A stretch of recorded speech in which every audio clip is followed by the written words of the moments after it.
Well, hello and welcome to your daily dose of Football Manager Swindon Townage. Today I've decided to do something a little bit different. As you can see right at the top, we've got our first fixture of the season against Bristol Rovers coming up in 1 day's time. I have decided to skip the entire pre-season as I thought it's fairly it's the same game playing against lowly ranked teams and winning by several goals each game. It's not particularly entertaining. But as you can see here, I've been in and out for certain players that I have and have not got during the pre-season window. As you can see here, there has been quite a bit of interest in Paul Caddis. We've also had rumours that Charlton are also interested in Paul Caddis, but I don't think that they would be offering anything as close to 475k as Reading are.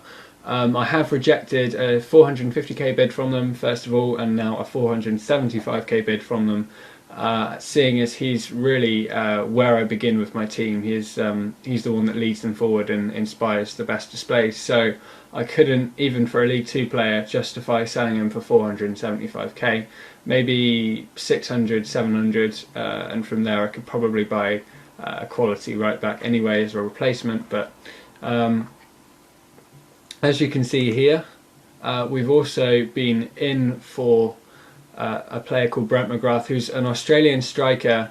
We'll go onto his profile here, who would do a decent job. As you can see, value 900k. We were going to pay his wages, which were only 525k a week, and he enjoys being a target man. So we've got Paul Benson currently in that position. However, this guy offers a bit more strength with 14. He would have been a brilliant addition to the team, but he decided to move off to AC Horsens. I probably haven't pronounced that right. Anyway, Dean Parrott. And I'll explain this in a minute, we're expecting to get Dean Parrott into our club, but instead he decided to go to Bournemouth for some reason. They are obviously in a league above at the moment, so I could kind of understand that, but I think he would probably enjoy his season more at Swindon. And we also were in for Jordan Slew, who was going to partner the Australian guy. He's decided to go to Notts County instead, but as you can see there, he's the target man, so he can knock it down. And, you know, actually no, they might have both been in the same position, sorry, I didn't actually check this. Now I clicked on Brondby, and I probably can't even pronounce them. Brent McGrath, okay, who was review reports? Oh, okay, so they were both target men. Okay, fair enough. But they were both quality players that I think really would have helped out the team. So yeah, as you can see there and there. But I have made some alterations to the squad. I've brought in several players. As you can see here, Scott Wagstaff. Now I brought him in because I talked to Paul Benson, who obviously was previously in the reserves for Charlton, and he recommended me bringing in Scott Wagstaff. Now that I have had a big problem with bringing in a strong right midfielder beforehand. I've been scouting a lot of players, and either they weren't interested in joining Swindon, or we couldn't pay their wages. Now we are paying 2k a week for Scott Wagstaff, but if you looked at our finances right there, we're still with 100 over the top and 150k to spend, so we've got money to spend in the winter transfer window as well. So if there are any problems during the season, obviously we can bring in players on loan, and we can also perhaps make a big signing during the winter should we decide to get rid of a valuable asset in the squad. So I have some very important and big news for you guys. I have now got a new parent club, and if we go into Swindon Town and we go into affiliated clubs, as you can see there, we are now affiliated with Tottenham Hotspur. Now my old squad that I was affiliated with were Bolton, but as you can see there, Tottenham are a completely different calibre team, and as you can see there, we're going to host a yearly friendly between the two clubs, and all the money that is received from that is going straight to us. We're also being paid 41.59k from them every year. We can bring in players from there for free. You know, we don't have to pay their wages, anything like that. So that's brilliant. All of our feeder clubs down here doing a job. I haven't sent any players off actually, but I may do that. Other signings. Oh, big news. Now I'm not even going to pronounce his name. His first name, I'm going to call him Ilunga. He is from which one is this? The Democratic Republic of Congo, so not the other Congo. As you can see there, not too much experience in the UK, I don't think. I haven't actually had too much of a look at his previous experience. But as you can see there, I did have a problem at the start of the season with a left back. I didn't have any particular strong options, and if you look at the bottom, obviously 4 stars recommendation, strongest left back we have at the squad by far, and will really help out this season. Interestingly, with Scott Wagstaff, now I haven't really explained this, his stats don't look particularly strong, and if you look into the reports you'll see that he enjoys being a defensive winger. Now I thought that he could partner well with an overlap from Cadiz tactically. I think that will help out quite a lot, having Cadiz as an attacking option there, because I don't think otherwise there would be too much attacking intent on the right wing, seeing as it says here, Fabrizio notes the player's one-dimensional running hinders his ability to get past his man, and from watching him playing in the pre-season, he doesn't beat people much of the time, but he does, he offers a solid option in that right midfield, and perhaps for 2k a week that's a bit excessive wage-wise, but that's the only option I really had.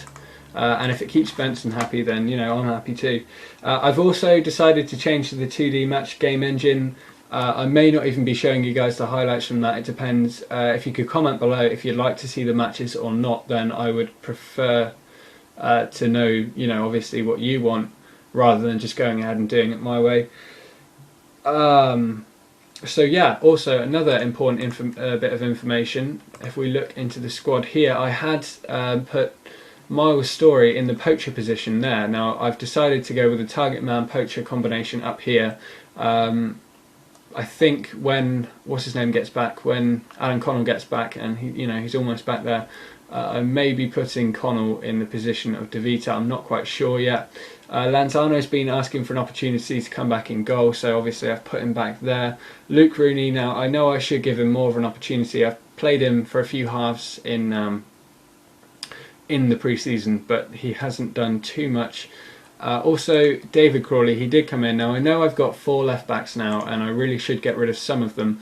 I will be looking to ship a few players off, say Alessandro Ciabocchi for example, but the thing is that right at the start of the season it is impossible to ship any players off.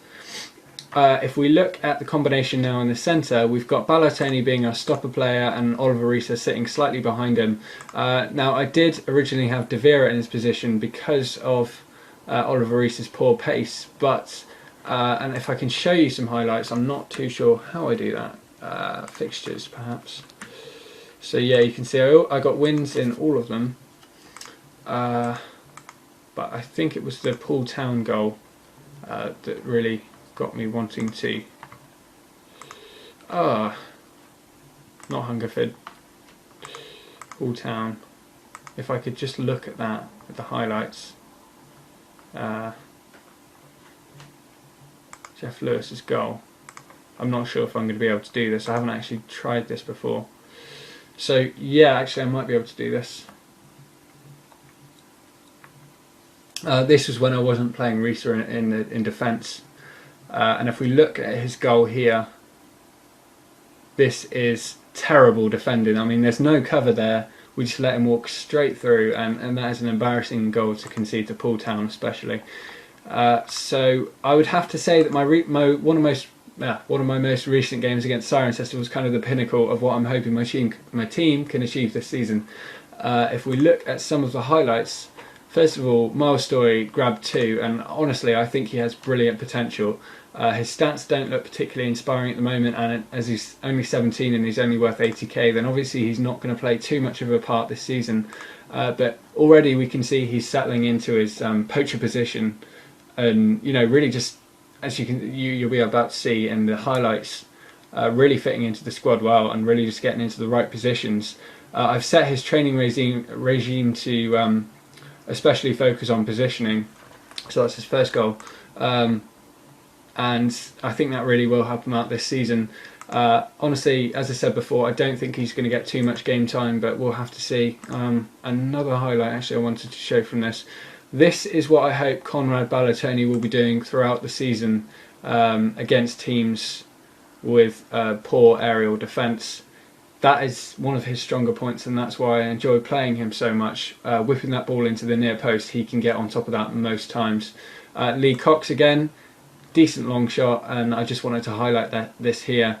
He is capable of doing things like that. So from corners, he can sit outside the box, and should something come out, then he's always got the opportunity to fire that one in. And I think we have a little bit more. Yeah, so we've sold around 5,000 season tickets now. We're at 10 minutes 42. Yeah, so we've sold around 5,000 season tickets now, so that's a reasonable number. The interest in the team from that I'm judging is fairly high. Also, tactically wise, I'm kind of going through a bullet point list that I've made now. I needed to explain quite a few things. I'm considering making another tactic where the defenders sit in a bit deeper, because what I've noticed in the goals that I've conceded in pre-season, they're generally from defenders sitting too high up the pitch, putting a bit too much pressure on. So I'm considering making an alternative tactic to this, where the defenders put a little less pressure on the opponents and additionally sit back a bit more. This could be a problem for, say, Paul Caddis, who likes to go up the pitch. But again, with Oliver Risa in cover and with his 10 pace, which I suppose does the job, he could sit behind when Paul Caddis goes up front. Additionally, we've got Wagstaff to come back a little bit and help out there. So I've put the squad on a high league bonus as well. So I've heard that encourages them really effectively to play well during the season.